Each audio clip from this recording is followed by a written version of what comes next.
History often celebrates those who ignite flame, but rarely those who risk everything to extinguish them. This is the story of Major General Philip Effiong, the man who stood in the shadows of Chukwuemeka Odumegwu Ojukwu, but carried the heaviest burden when Biafra fell. This is Everything Sociology 24, and my name is Odi Godwin Agbaka. Please remember to kindly subscribe to this channel. In the wake of the failed Aburi Accord and the rising tides of ethnic violence in 1966 Nigeria, an Eastern military governor, Lieutenant Colonel Odumegwu Ojukwu, did the unthinkable.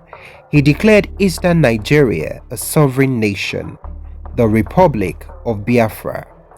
What followed was a brutal civil war beginning July 6, 1967, a war sparked by fear, injustice, and a desperate attempt to preserve dignity in the face of marginalization.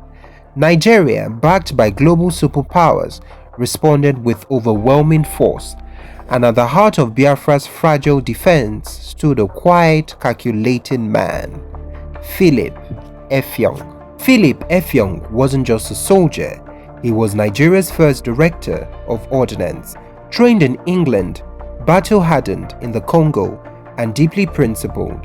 He wasn't drawn into war by personal ambition, but by loyalty.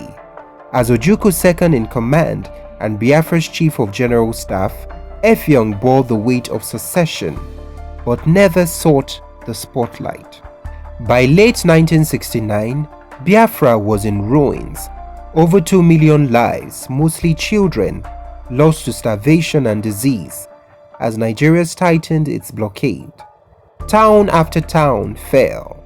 The Biafran capital shifted desperately from Enugu to Umuahia to Owerri, and then the unthinkable. On January 9, 1970, Ojukwu boarded a jet and fled to Ivory Coast. He left behind a crumbling republic and a man willing to face its demise with dignity. That man was Philip Effiong. 3 days later, on January 12th, Effiong broadcast a chilling calm message. Our people are now disillusioned. I am convinced now that a stop must be put to the bloodshed. I have instructed an orderly disengagement of troops. He sent emissaries to the Nigerian side, pleading for a truce to spare civilians from further horror. On January 15th, he stood before General Yakubu Gowon in Dondan Barracks, Lagos, and declared, "The Republic of Biafra hereby ceases to exist." It wasn't just a military surrender, it was a sacrifice of pride, of nationhood, of self, but it saved millions. While Ojukwu returned to Nigeria in 1982 to fanfare and fame, Effiong faded into history's shadows. He had no properties, no glory, but he had peace of mind.